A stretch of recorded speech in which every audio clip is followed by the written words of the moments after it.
Good evening everyone. Myself Mamta. I am from Hyderabad. आज मैं बात करने वाली हूँ हाई बीपी के बारे में. हाई बीपी में हमको हाई बीपी क्या है, इसके क्या कारण है और इसमें हमको क्या खाना चाहिए और क्या नहीं खाना चाहिए, वो आज मैं बताने वाली हूँ. हाई ब्लड प्रेशर जो है आज के दिन में देखा जाए तो ये आम समस्या बन गई है. सर्वे के अनुसार 8 में से 1 लोगों को हाई बीपी देखा गया है. नॉर्मली 180 बाय 120 बाई 80 को हम नॉर्मल मानते हैं और अगर इससे ऊपर हो गया तो हम इसको हाई बीपी कहते हैं. हाई बीपी के लक्षण क्या है? आपको हेडक का होना, लगातार हेडक बना रहना, थकान महसूस होना, चेस्ट में पेन का होना, सांस लेने में तकलीफ होना, आपका जो हार्ट बीट है वो तेजी से धड़कना, वो एक है. ये सभी एक सिम्टम है. इसके कारण क्या क्या हो सकते हैं? जेनेटिक भी आता है.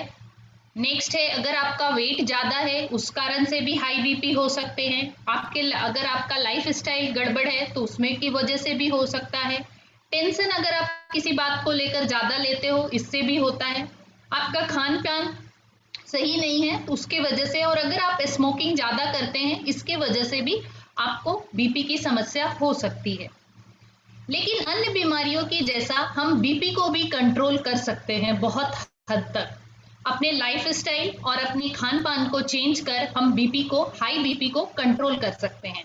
तो आगे हम बात करेंगे कि हाई बीपी में हम ऐसे कौन से चीज खाएं जिसको हम कंट्रोल कर सकते हैं.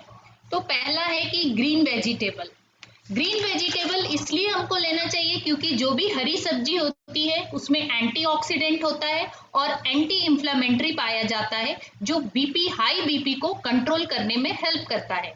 जैसे कि फूल गोभी, पालक, मेथी, मूली के पत्ते, ये सभी चीज को आप अपने डाइट में ले सकते हैं. दूसरा है ओटमील जो इसमें काफी मात्रा में फाइबर होता है, विटामिन मिनरल्स होते हैं. ओटमील खाने से क्या होता है कि आपके बॉडी में, ब्लड में लिपिड होता है, एक प्रकार का वसा है, जो उसको ये कम करने में हेल्प करता है, जिससे आपका वेट लॉस होता है, साथ ही आपके बीपी को कंट्रोल करने में हेल्प मिलता है. एंड थर्ड है बीट रूट. इसमें नाइट्रिक ऑक्साइड अधिक मात्रा में पाया जाता है, जो हमारे ब्लड को, वेन्स को ब्लॉक करता है, उसको ये रोकने में हेल्प करता है. इसलिए हम बीट रूट का जूस अगर पर डे 1 ग्लास ले तो हम हाई बीपी से बच सकते हैं. एंड नेक्स्ट है चौथा, लहसुन. गार्लिक में एलिसिन नामक मुख्य तत्व पाया जाता है, जो बॉडी में हाइड्रोजन सल्फाइड को उत्पादन में हेल्प करता है, जिससे क्या होता है, आपका ब्लड फ्लो प्रॉपर रहता है. इसके वजह से आपको हार्ट अटैक के चांसेस कम हो जाते हैं और इससे बीपी आपका कंट्रोल में रहता है. तो इसको आपको लेना कैसे है?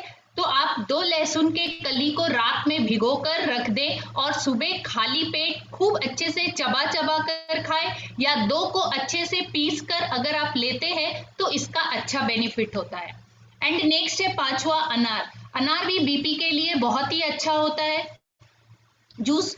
इसमें एक प्रकार का जो आपके बीपी को कम करने के लिए बहुत ही अच्छा ऑप्शन है.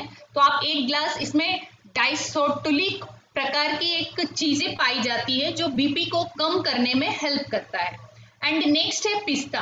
पिस्ता भी आपके हेल्थ के लिए बहुत अच्छा है. साथ में ही अगर किसी को हाई बीपी है तो अगर वो पर डे 25 पिस्ता लेता है तो अपने बीपी को बहुत हद तक कंट्रोल कर सकता है.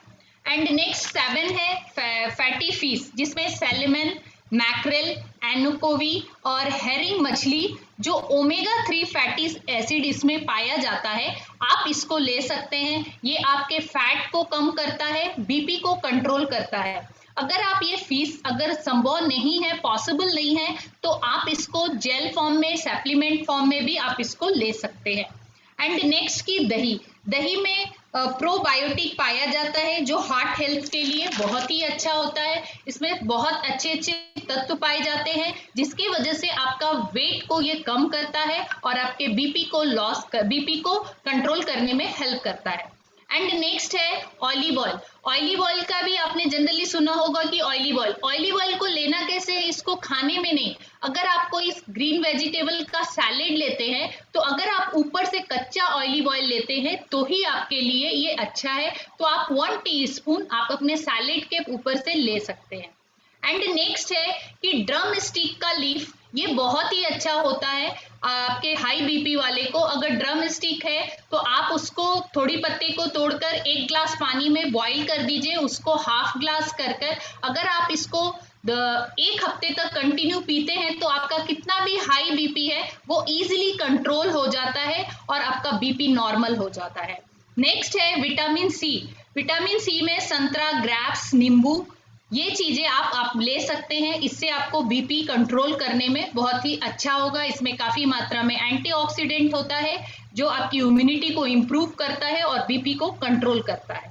ये बात तो हुई कि हमको बीपी में क्या खानी चाहिए। अब हम जानेंगे कि हमको बीपी में क्या नहीं खाना चाहिए।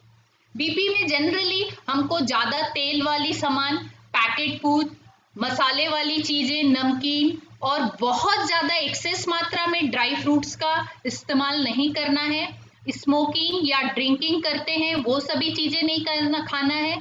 ये बाहर की पिज्जा यानी जो भी आपका पेस्टिसाइड, जो बाहर के फूड सब है, जंक फूड, उस चीजों को आपको अवॉइड करना है।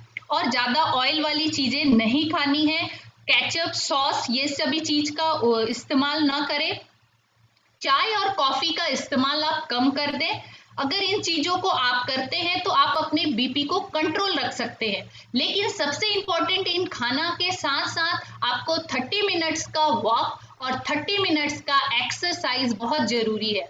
अगर अपने खान पान के साथ अगर 30 मिनट्स वॉक और 30 मिनट्स का एक्सरसाइज आप रखते हैं तो डेफिनेटली आप अपने बीपी को कंट्रोल कर सकते हैं। Thank you.